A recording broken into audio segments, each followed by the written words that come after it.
Good evening, folks. And tonight we're going to talk about Ohio State and how they managed to play such, not necessarily the new top 25, forget Ohio State.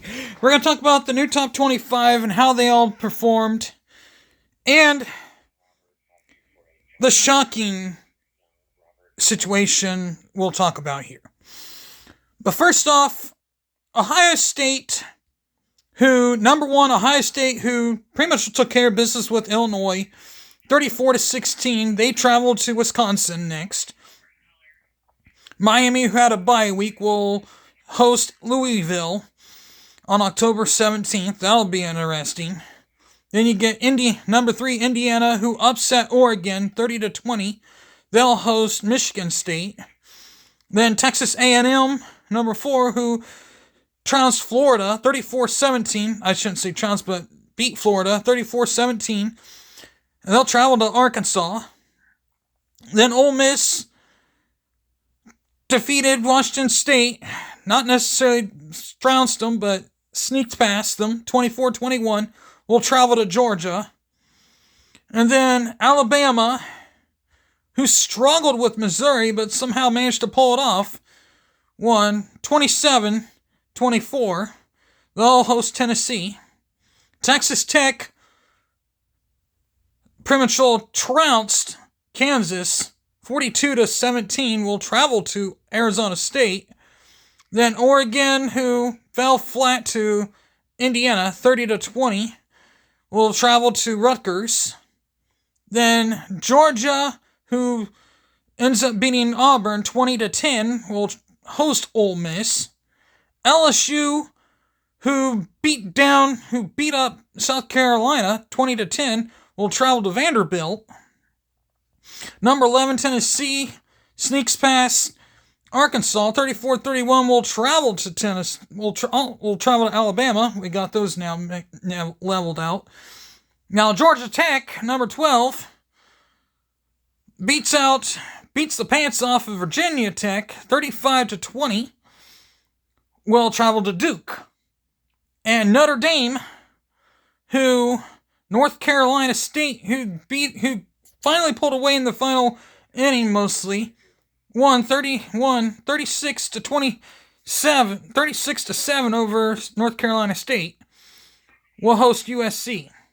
Then, a shocker, Oklahoma falls flat to Texas, 23-6. They'll travel to South Carolina. Then BYU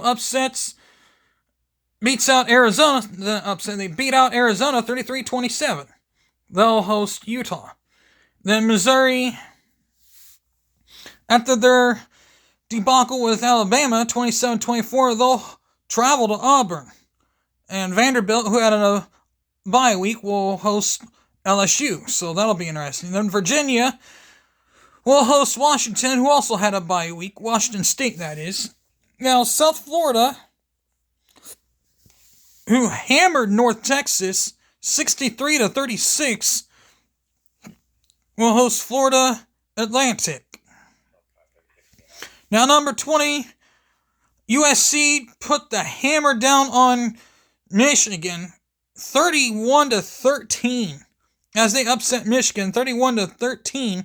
They'll travel to Notre Dame, and we all know how that one might turn out to be. Now, Texas, who put the upset on Oklahoma 23-6, will travel to Kentucky. Memphis, who also had a bye week, will take on UAB. Utah, who trounced Arizona State 42-10, will travel to BYU. Cincinnati, who beat up UCF 20-11, will travel to Oklahoma State. Nebraska, who had a shootout game with Maryland, pulls it off with Maryland in the last few seconds. 34-31 will travel to Minnesota. Now we got our two other games. Those are the top 25 right there. Northwestern upsets Penn State again, 22-21. And UCLA unglues with Michigan State, 38-13. What the heck? Can somebody tell me what the hell hell's going on with Penn State? And then, my sister told me this on some sources, but I really don't know what source. And if you can find me the source, supposedly it's like $47 to $49 million buyout that supposedly they had. But I heard it was like $56 million buyout from originally, but now it's like, I guess, $47 million buyout. But they fired James Franklin. James Franklin is gone. Gone, out the door. Not here anymore. James Franklin is not even a factor anymore with Penn State. They got interim head coach, just like UCLA does, and UCLA is thriving. Like, they're a new team. Now the question is this a new team? Is this Penn State going to be a brand new team and play like they've never played before? Or are they just going to fall flat on their face? Or are they going to keep falling flat on their face? Because if Penn State wants to get back into this, they're got to win every game from here on out, even including beating Ohio State, which I honestly don't see that happening. They're lucky they don't have Michigan. Now, I can see that might be a questionable thing there. I mean, a brand new quarterback, because they also lost Drew Aller. That's the other question in there. They lost Drew Aller. But who knows? I mean, I'm not saying Drew Aller is a bad quarterback or anything, but maybe it's just a coaching problem. I don't know exactly what went on with Penn State. Is it a coaching problem? I don't know. There's so much unanswered questions there that I don't know. Is it a coaching problem? What exactly is the problem at Penn State that I'm asking? Now, UCLA, on the other hand, was it a coaching problem from the beginning? I'm starting to think it is, because they seem to be a changed program now. They seem to be going on the upswing now. They were 0-4, but after they beat Penn State and then they won their next game, they're now 2-4. I mean, now Penn State is now 3-3. This is definitely not the same Penn State team I thought I was going to see. But it is what it is. Now, Ohio State has a really good chance of winning this. I mean, beating Wisconsin after Wisconsin's 37-0 thumping by Iowa at Wisconsin. But I'm not going to look past Wisconsin whatsoever.